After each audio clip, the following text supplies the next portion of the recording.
run to put it under 20. Let's talk about the game of the night thus far. The Los Angeles Lakers, LeBron James tips it in at the buzzer, stuns the Indiana Pacers here for Los Angeles. Little game of just the tip. That's how it is. Miles Turner on the bench, though.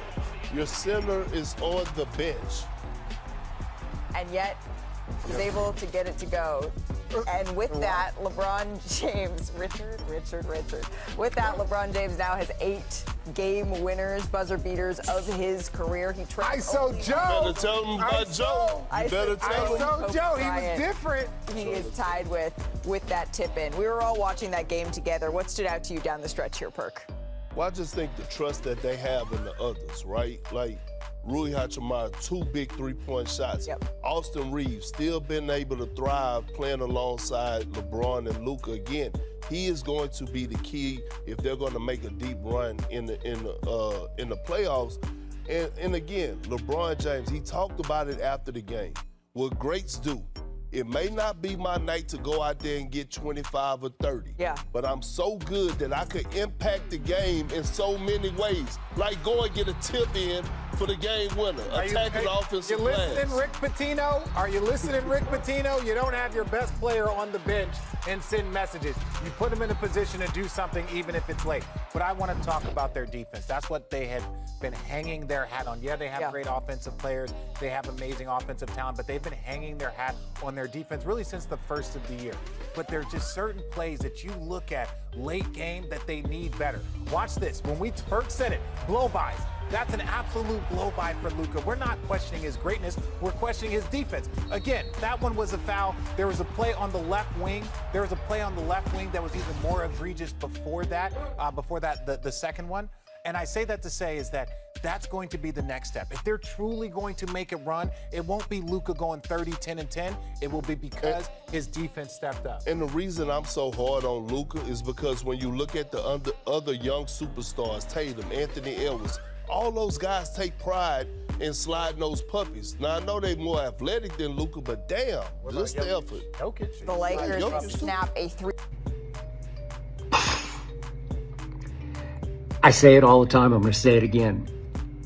LeBron bleepin' James is the most interesting man in the history of sports. Every game he plays has some incredible narrative, some better than fiction narrative that I can't make up. Tonight was the all-time LeBron James Memorial Most Interesting Man in the History of the World game. LeBron just made a walk-off buzzer-beating shot. And it was simply the luckiest buzzer beater in the history of the world. Nobody ever, I've been doing this a long time. Nobody has ever had a luckier, easier walk-off buzzer beater than LeBron just had at Indiana in a game that, I'll quote J.J. Redick, just watched his press conference post-game. He said, "It feels like we won the game 3 times and we lost the game 3 times." I couldn't say it better, except I'm gonna up the numbers. It felt like the Lakers won it 12 times and lost it 12 times. Third to fourth quarter, the Lakers gave up a 17-2 run. That's how bad it was. The Lakers should have blown out the Pacers. They had them dead to rights. They had them way over an empty barrel at Indy. And all of a sudden, the game turns into the Indy 500. And it comes down to, this is just lunacy, but it's vintage LeBron. It comes down to the fact that LeBron James, through 3 quarters, hadn't scored a bucket. 0 buckets, 0 field goals made by LeBron James. Wound up 0 for 3 from 3. He wound up 4 of 12 from the field. But he had 3 points and 0 field goals through 3 quarters. That has never happened in the history of his career. 22 years worth of LeBron James at age 40, and this had never ever happened in any NBA game he'd ever played. He'd always had field goals before the 3rd quarter. No field goals tonight. Think about that. None. And he goes on a flurry, as I predicted he would on X. They ISO'd him a couple times. He just got serious a couple times. Nobody can keep him from the rim. Finally made a jumper on an ISO play and finally got a little flow going. And all of a sudden, he'd scored 8 points, and all of a sudden, he went over the fated 10 plus because he had the all-time record for scoring at least 10 or more points in consecutive games. And he did it again tonight. Cost a bunch of people a lot of money. I'm sure they were on their knees praying against him tonight because there are those bets out there where you could make a fortune betting against his 10 plus. And it looked like he was in some jeopardy, but I said, no, it is LeBron James. He is the greatest scorer ever. It is the Indiana Pacers. I mean, they're good, but they're not great on defense. And he's still a man among children. He can play bully ball, even though he's a benign bully. Nicest guy in the world, too nice for my taste. No Jordan there. And yet he goes on this flurry, which didn't seem like that big a deal. And I'm thinking he's going to wind up with, I said 12, 13. I think I tweeted 11 or 12 points. Well, it looked like 11 was going to stand, right? So then somehow Indiana gets back in the game. And then all of a sudden, guess who? Rui Hachimura, who'd been out about as long as LeBron was out with his quote-unquote pulled groin. He was just resting up for the playoff stretch and run. But Rui came back with LeBron 2 games ago, looked a little rusty, couldn't get in sync, couldn't get in rhythm. And all of a sudden tonight, Rui, of all people, in the 2 biggest moments of the game, hits 2 huge threes. 2:23 left, he hits a 3 that puts him up 5. And I think, okay, that's it. Indiana's shot right in the heart. And he turns right around at 151 and hits another 3 to take the heart and the sound out of the home crowd. That's Caitlin Clark's building. She was there watching. She wanted to see Luka. She wanted to see LeBron. I'm sure she loves her Pacers and her Halliburton, but those two, I'd want to go watch them too because we've never seen 2 greater passers as a duo, dynamic passing duo. We never seen anything like it ever. And they were both pretty good on offense tonight.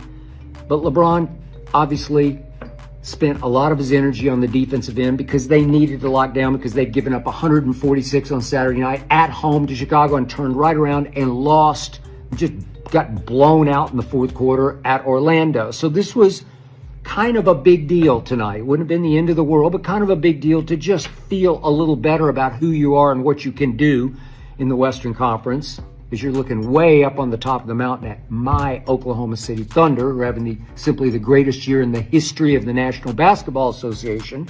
If you want to give yourself some hope against those guys, if you do have to deal with them in the postseason, you better start now. You better start tonight. And there was a new commitment on the defensive end until the bitter end, when all of a sudden they go up 6, and I don't know what possessed them. It's like, are we there yet? You know the movie. Cube, shout out. Are we there yet?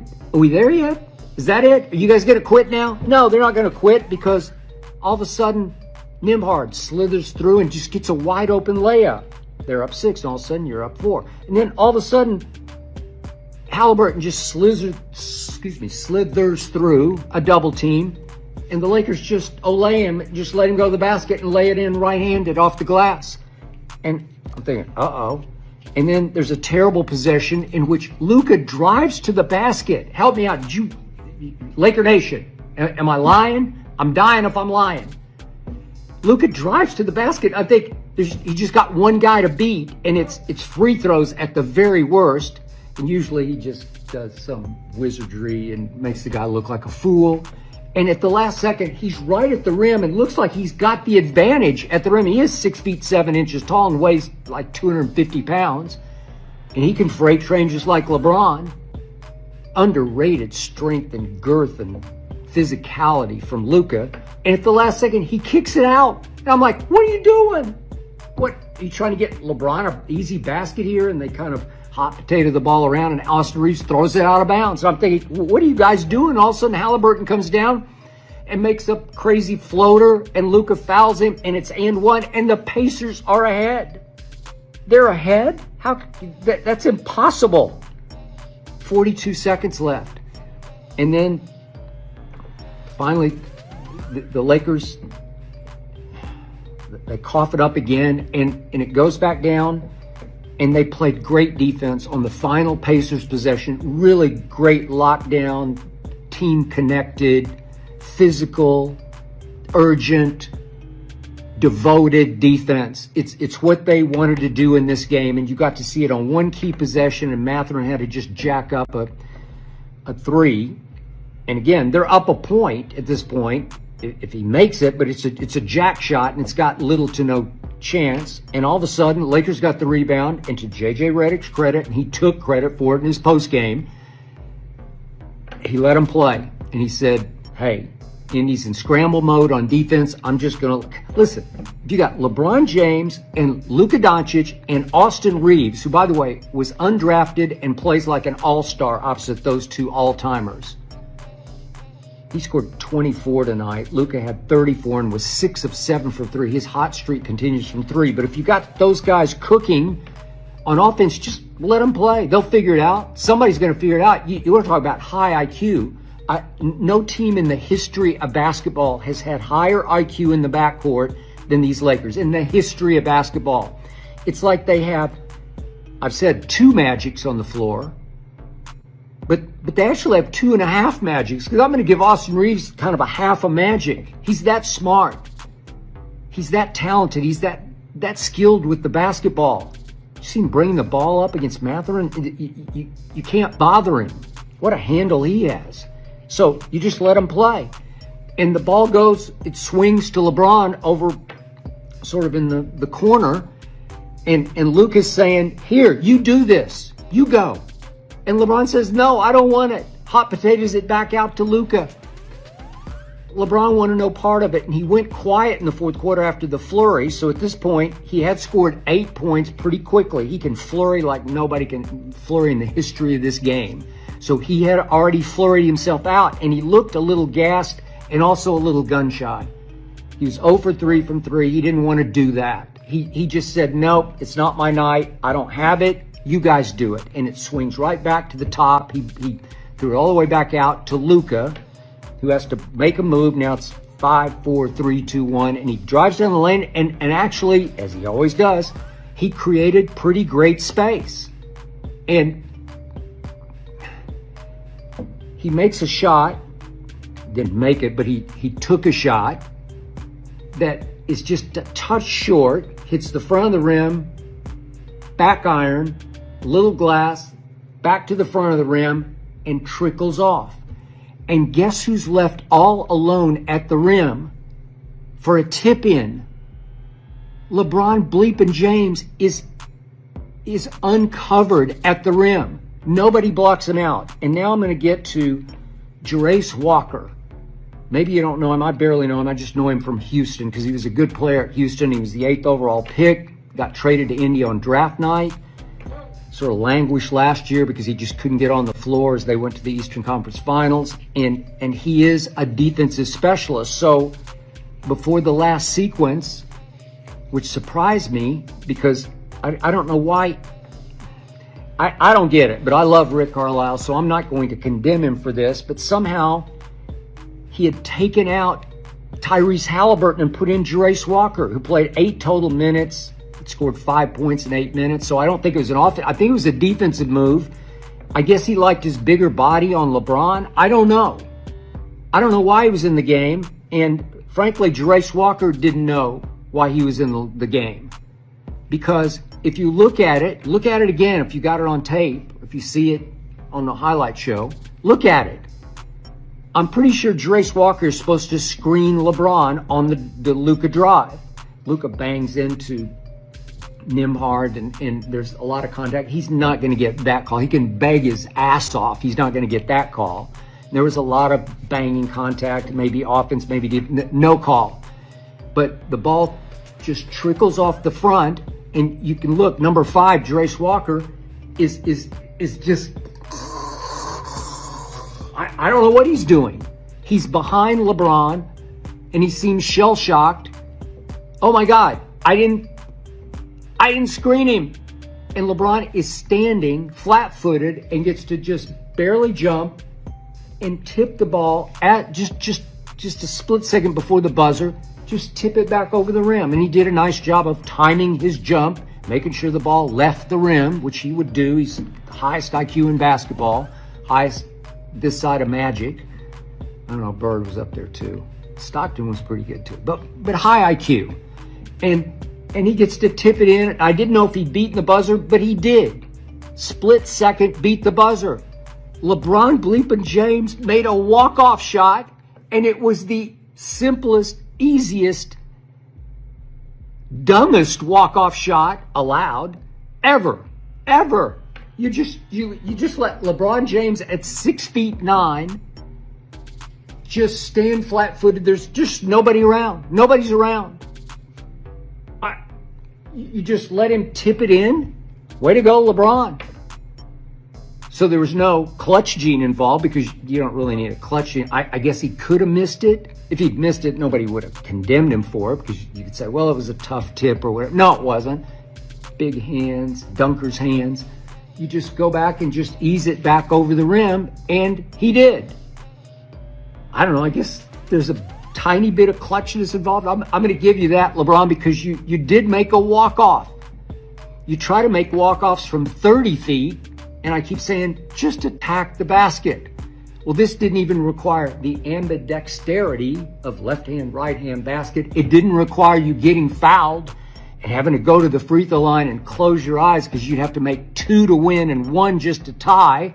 And we all know what might have happened.